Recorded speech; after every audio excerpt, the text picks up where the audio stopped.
Welcome back. Newly elected Speaker Mike Johnson just told us that the House will continue to pursue the investigations of potential bribery and influence peddling by President Biden and his family, and a potential cover-up by the Department of Justice. We are learning that over 40 confidential human sources overseen by several different FBI field offices supplied the FBI with information of potential crimes committed by James, Hunter, and Joe Biden, dating all the way back to his tenure as vice president, according to Iowa Republican Senator Chuck Grassley.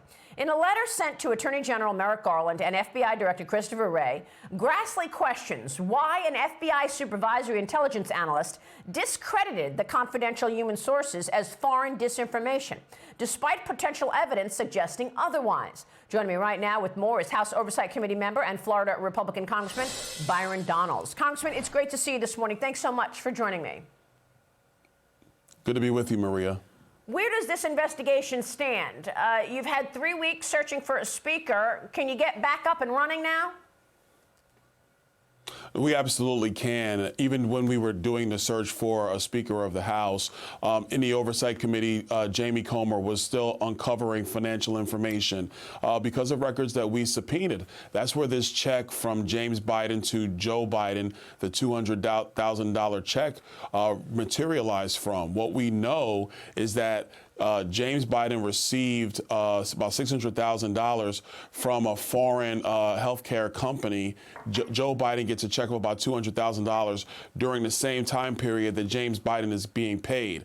Those are the facts. And so we're going to use that information to continue to get more bank records to follow the money line, follow that tree of that chain of evidence. So we're going to get back on track. You can rest assured. Well, I mean, the skeptics and the critics of this investigation keep saying that there's no evidence. What do you believe is the most damning evidence? We know that you've had 176 suspicious activity reports indicating lots of flowing of money in 20 different shell accounts, and you've also had witness testimony. But what do you deem as the most damning evidence so far of potential bribery? Well, honestly, the most damning evidence is now we're starting to see the transactions that went to Joe Biden, money actually going into his hands. One of the things that I believe we're going to uncover is that there were payments made on behalf of Joe Biden where they didn't give the money to him, but the money was spent on his behalf. That stuff is damning in and of itself. And I think there's also another piece to this, Maria. You have the cover-up that is going on in the FBI and at the Department of Justice. We are now getting information that federal prosecutors were being stonewalled by the FBI, something that, according to Scott Brady, quote unquote, never happened at any other point in his career. But because of this investigation, he had to get clearances to continue the investigative process. That's insane to me, because it means that you have elements of our Department of Justice and our FBI that were covering up for the President of the United States. So those are the two damning pieces that we have at this point. We're going to continue to follow the evidence to see where it takes us. Yeah, somebody said last week that Joe Biden paid for his most recent house in cash. What do you want to say to President Biden when he taunts us by saying, oh, really? Where's the money? Every time someone asks him about these investigations, he says, where's the money? As if to taunt us.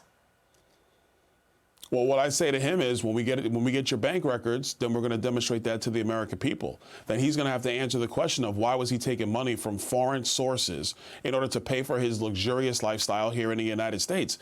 And Maria, as a backdrop, let's also understand America's ally, Israel, is at war. Ukraine has been invaded by Russia.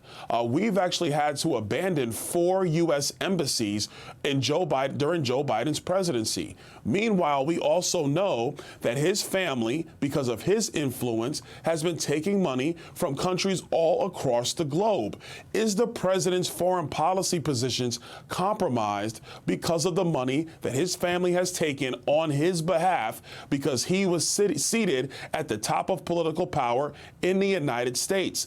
This has major national security implications as well. That will be my response to the president of the United States. Congressman, I want to switch gears real quick, ask you about 2024. Because I know some people would have liked to see you get the gavel, become Speaker, but others say, well, maybe you have a different road ahead. Would you accept the vice president position if Donald Trump asked you to be his partner? Well, look, Maria, first of all, I'll tell you, for Speaker Mike Johnson, I am happy for him. He's going to do a tremendous job leading the House of Representatives. You have a man of impeccable character, impeccable integrity, and the members have rallied around him. We're going to get back to work and do our jobs. With respect to being potentially on the ticket, that's really up to the president. I have no control over that. The only thing I'll say is I just want to do whatever I can to get our country on track. That's what I've always been committed to. So no matter what the role is, it's about getting our country back on track. How would you assess the support from the African-American community for President Trump? Oh, it's growing. I will tell you that right now, because at the end of the day, our economy is struggling. That's hurting every segment of America, including Black America. Okay. More and more Black Americans say we got to have Trump back. Congressman, thanks very much for being here this morning. We'll be right back. Hey, it's Will Cain. Click here to subscribe to the Fox News channel on YouTube. It's the best way to get our latest interviews and highlights. And click to subscribe to the Will Cain podcast for full episodes right now.